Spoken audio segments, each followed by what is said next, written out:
C'est beau. Oui, accepté, j'ai compris. Alain, c'est à toi. OK, merci. Je voudrais souhaiter la bienvenue à tous, ainsi que souhaiter à tous les citoyennes et citoyens de Saint-Urbain une belle année 2022 remplie de bonheur, de santé et de vivre de belles réussites. Sur ce, on va adopter l'ordre du jour. L'ordre du jour se compose des éléments suivants. La confirmation de notre dernier procès-verbal qui a eu lieu le 15 décembre 2021, l'adoption de règlements et de diverses dépenses, la reconduction de différentes commandites pour l'année 2022, recommandation de diverses autorisations et enfin, le rapport des élus et de notre directeur général. Que j'aurais besoin d'un proposeur pour adopter l'ordre du jour. Marie. Marie? Oui. Merci, Marie. On passe à la confirmation de notre dernier procès-verbal qui a eu lieu le 15 décembre 2021.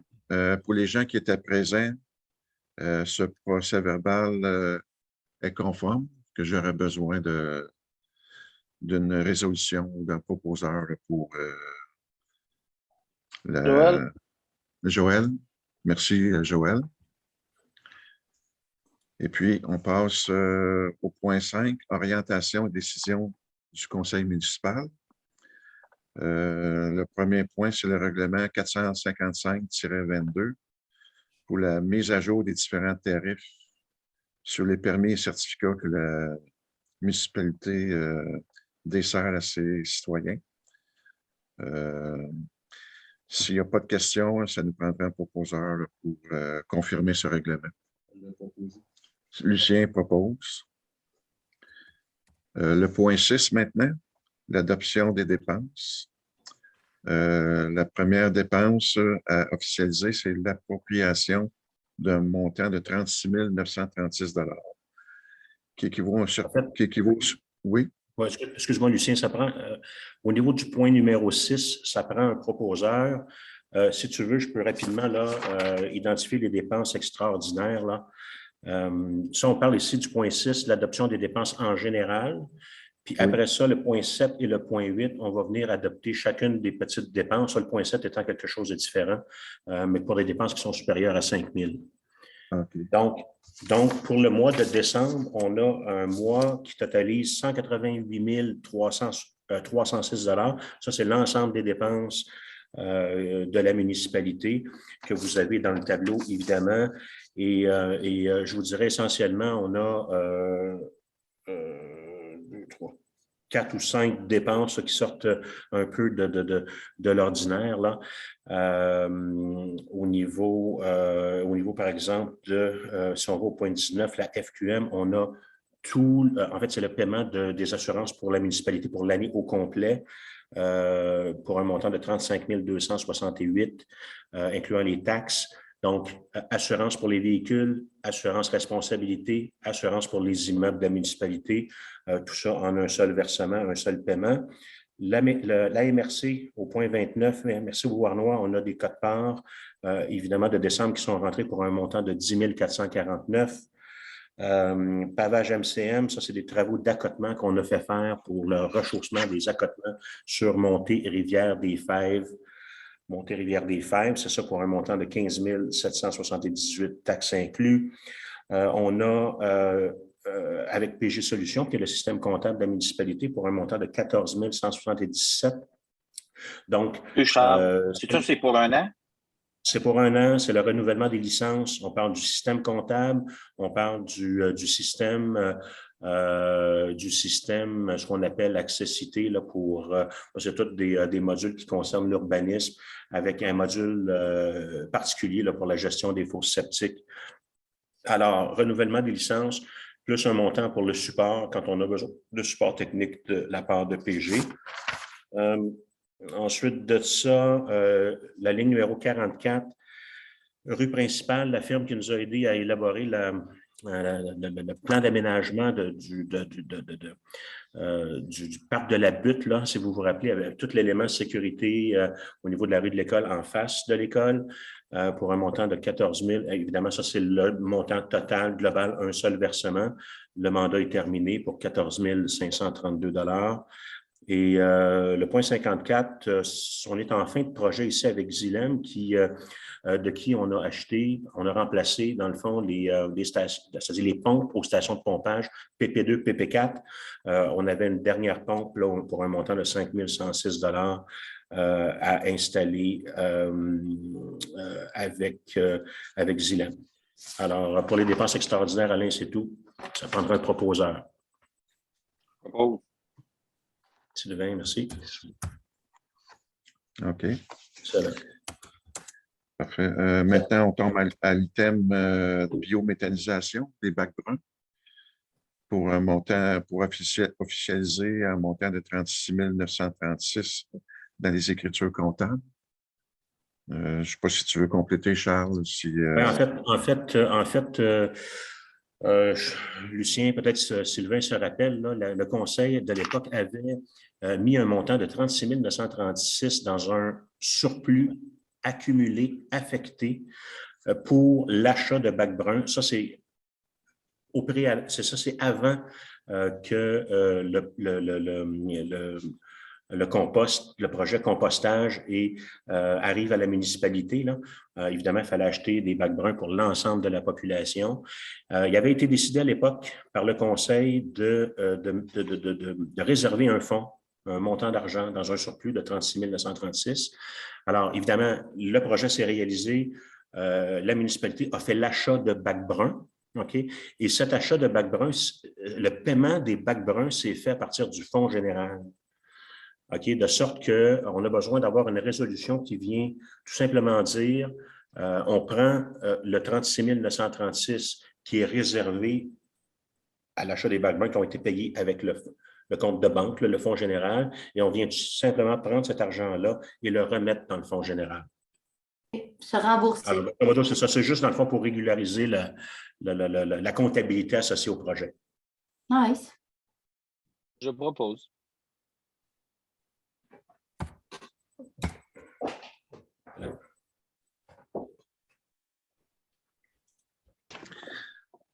Maintenant, on passe au point 8, reconduction des divers abonnements cotisations pour l'année 2022.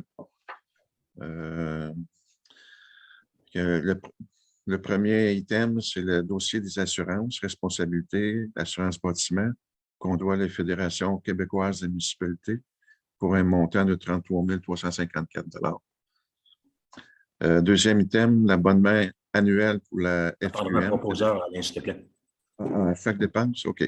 Un proposeur pour le dossier d'assurance. Francis propose.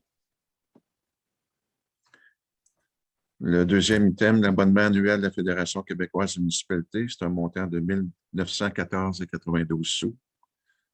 Ça prend un proposeur. Je Marie. propose. Merci. Qui est le proposeur, Alain, excuse-moi? Marie. Marie. Marie? Excusez. Le point 3, le droit d'utilisation du logiciel comptable PG Solutions. Et ça sert aussi comme logiciel d'émission de permis.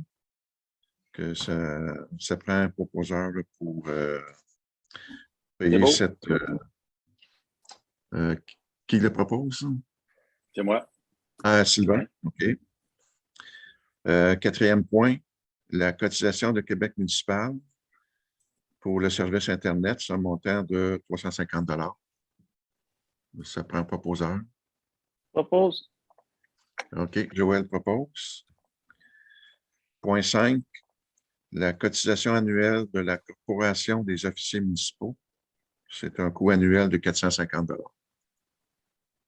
On a besoin d'une proposition. Francis propose. Point 6, Horizon Mobile, c'est un service de téléphonie cellulaire.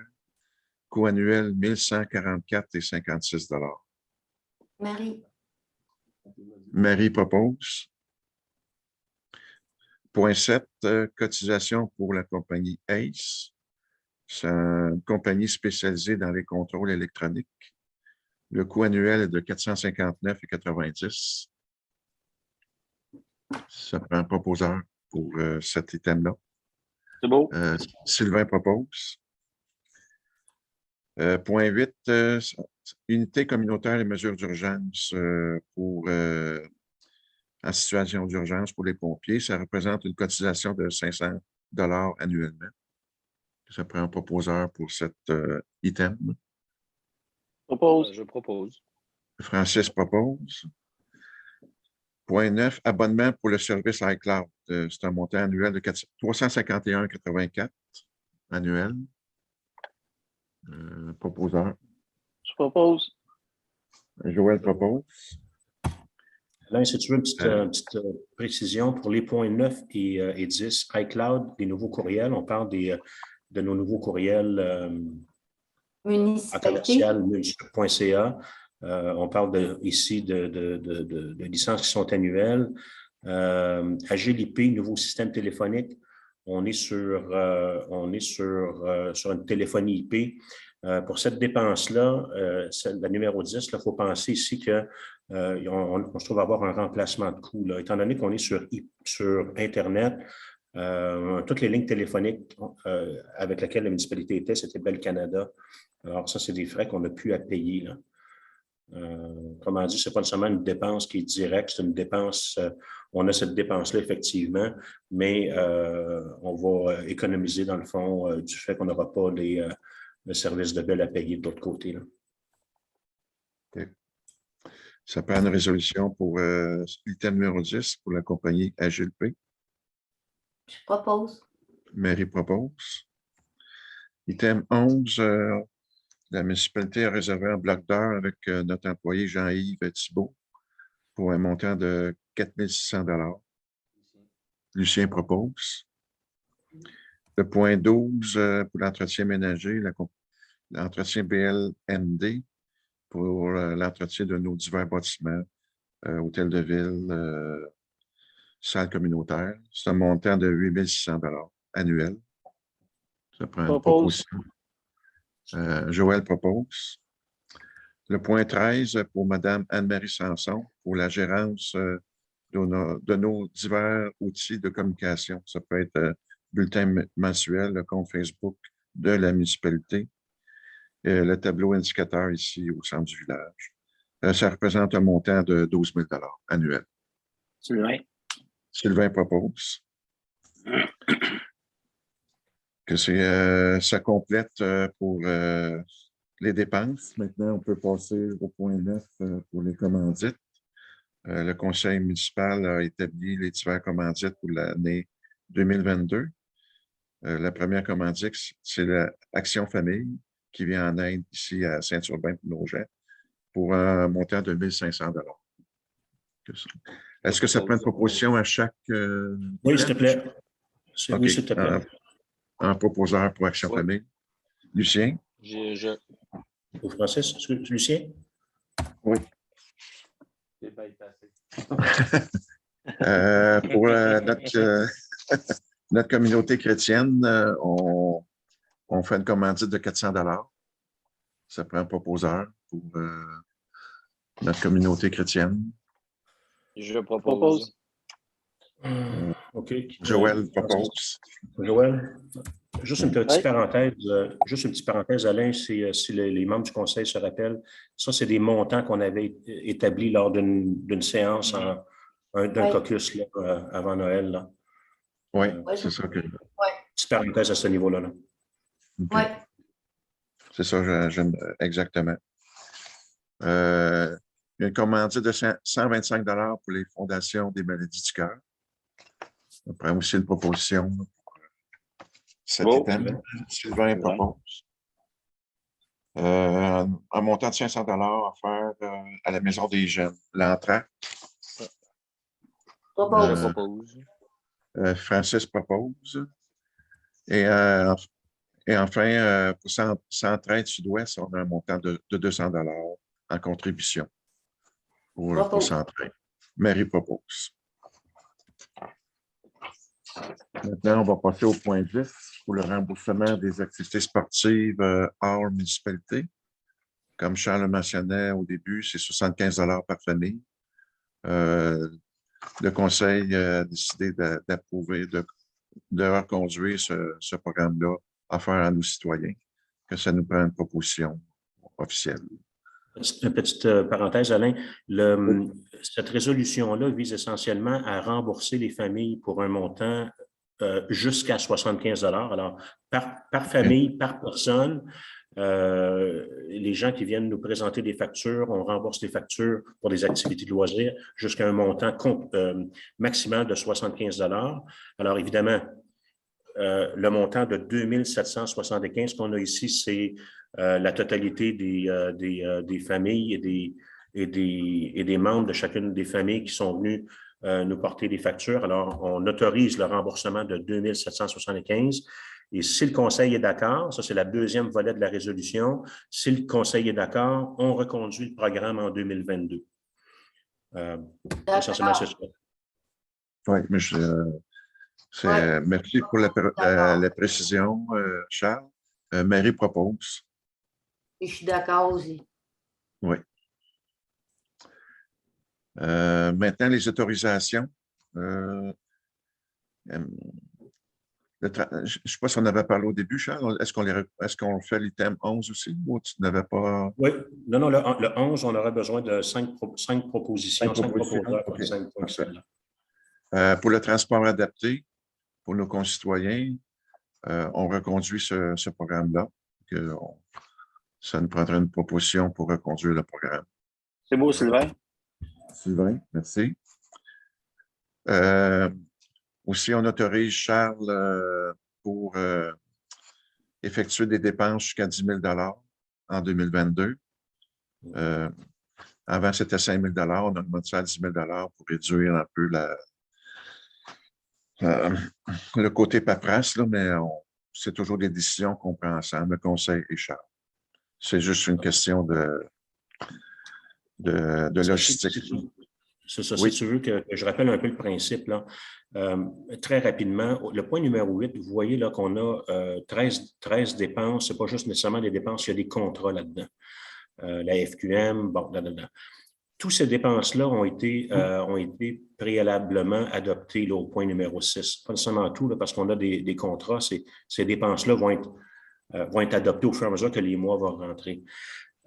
Pourquoi qu'on retrouve, je vous donne l'exemple, là, la FQM, le point numéro 1, là, le montant de 33 354, là, ça, c'est les assurances.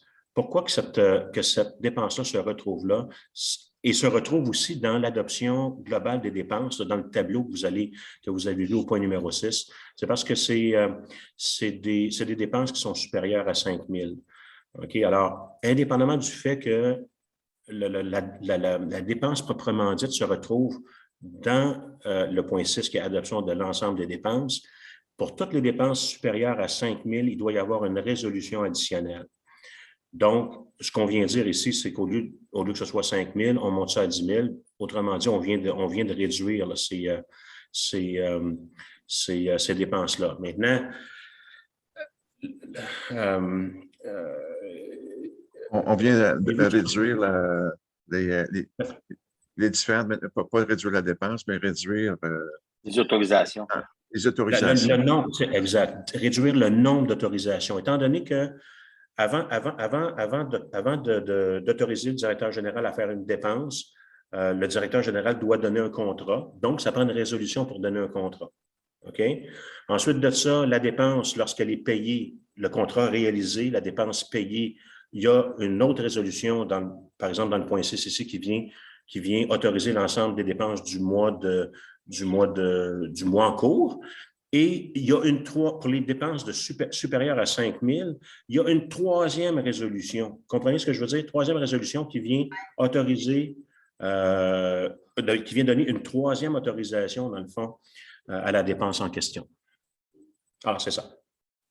Ça fait bien du blabla. Ben, pour éviter des dédoublements d'autorisation, tout simplement. On passe au point 3 ici. Je propose. Oui. Excusez, je pensais que c'était déjà proposé, excuse-moi. Francis propose. Ah. Ouais. Maintenant, on passe au prochain item, entretien du gazon pour la période du 1er août au 1er novembre. C'est un montant de 5 743 effectué par une compagnie 9176-8093 Québec Inc. Ça prend une proposition. Propose, Joël. Joël propose. Maintenant, l'autre item, la rue principale pour le plan d'aménagement du pôle récréatif. On a eu le dernier rapport dernièrement et maintenant, on doit payer la facture qui, incluant les taxes, ça représente 14 532,84 $. Lucien propose. Maintenant, le dernier point, dans les autorisations, le pavage MCM qui a effectué les accotements sur la montée Rivière-des-Fèves en montant incluant les taxes de 15 778,60 $. On doit... Marie propose. Merci. Maintenant, on va passer au rapport des élus. Rapport des élus, là, on est le 10 janvier. Moi, j'ai rencontré Mme Shanahan, mais dans les autres comités, ça a été tranquille, vu que le temps des fêtes, la plupart des autorités étaient en congé des fêtes. Moi, j'ai eu une rencontre de mon côté avec Mme Shanahan le 5 janvier. On a discuté de différents systèmes qui concernent la municipalité. Évidemment, le fédéral a moins d'interaction que le provincial. Le fédéral a plus c'est le provincial que... Les municipalités sont une... je ne sais pas si le thème est exact, mais une créature des provinces. Autrement dit, l'argent vient surtout des provinces pour nous aider à la gestion de la municipalité. Mais par contre, on a certains avantages comme on peut engager de la main-d'œuvre étudiante, il y a des programmes qui peuvent fournir jusqu'à 50 % du salaire pour des emplois d'été qu'on peut appliquer à ces... on peut appliquer pour avoir cette subvention. Évidemment, aussi, il y a différents portails. On parle aussi de notre projet Église. Il peut y avoir certaines petites subventions pour les salles communautaires ou multifonctionnelles et aussi des installations pour les handicapés. On pourrait profiter de certaines subventions fédérales pour ces systèmes-là. Et puis, on a parlé de différents dossiers généraux concernant la politique canadienne, les travailleurs étrangers aussi, parce qu'à la Saint-Urbain, il y a des fermes qui engagent des travailleurs étrangers. Donc, moi, j'ai demandé qu'il y ait plus de facilité, point de vue papier, là, que ce soit plus facile de faire des transferts avec nos travailleurs étrangers. Et évidemment aussi que la réponse de Mme Shanahan, parce que c'est souvent les pays autres qui ont souvent la difficulté à avoir toutes les précisions avant de faire venir les travailleurs étrangers, mais ils vont faire un effort particulier afin de faciliter l'accès à nos travailleurs étrangers. De mon côté, c'est tout. Je pense qu'on peut passer au rapport de notre directeur général pour quelques dossiers. C'est à toi, Charles. OK. En fait, de mon côté, essentiellement, pour le rapport de décembre, c'est des travaux au niveau du budget 2021 et plusieurs rencontres qu'on a eues avec les membres du conseil en préparation, évidemment, à l'adoption du budget 2022 et du plan triennal d'immobilisation qui est prévu pour lundi, le 17 janvier prochain. Autrement, bon, c'est aussi de commencer, on a commencé les préparatifs pour un déclenchement électoral suite à la démission d'une conseillère au mois de décembre. Alors, il y a des choses qui devraient sortir d'ici la fin du mois de janvier. Autrement, c'était ça, Alain, avec la période des fêtes, les vacances. Il y a eu moins de mouvements, moins de réunions, moins de rencontres officielles. Ben, c'est ça, mais c'était quand même un mois. C'était quand même un mois actif pour les raisons qu'on vient de se donner. Puis c'est excellent parce qu'on a quand même un conseil qui est extrêmement dynamique avec évidemment les nouveaux conseillers, nouvelles conseillères. Et puis, c'est ça. Je pense que le 2022, en tout cas, du côté de l'administration, on entrevoit une année super, là, une année, oui. avec les membres du conseil. Là. Alors, je pense que c'est pour nous d'organiser tout ça, là, puis s'assurer que l'information, elle est amenée aux différents, c'est-à-dire au conseil, et que les explications sont données le mieux possible là, aux différents membres du conseil, surtout pour les nouveaux élus, pour que tous se sentent à l'aise avec le processus budgétaire, processus d'autorisation des projets, puis tout ce qui s'ensuit là, ou tout ce qui va s'ensuivre dans les prochaines semaines, là, janvier, février, mars, là, avec le dossier d'église là, qui risque de bouger, d'après moi, très rapidement là, en s'en allant vers le début d'année 2022. Là. On a des beaux défis à l'horizon pour 2022. Ça augure bien. Là, je pense que les perspectives sont bonnes et intéressantes là, pour nos différents dossiers. Ça augure très bien pour 2022. Moi, je n'ai pas d'autre chose dans le VARIA. Est-ce que si vous avez des choses à ajouter, moi, ça complète notre conseil du 10 janvier 2022. Si vous avez, oui, si vous n'avez pas autre chose, moi, je suis prêt à terminer la réunion présentement. Merci de votre attention. Excellent. Fait que l'enregistrement est arrêté. Attendez.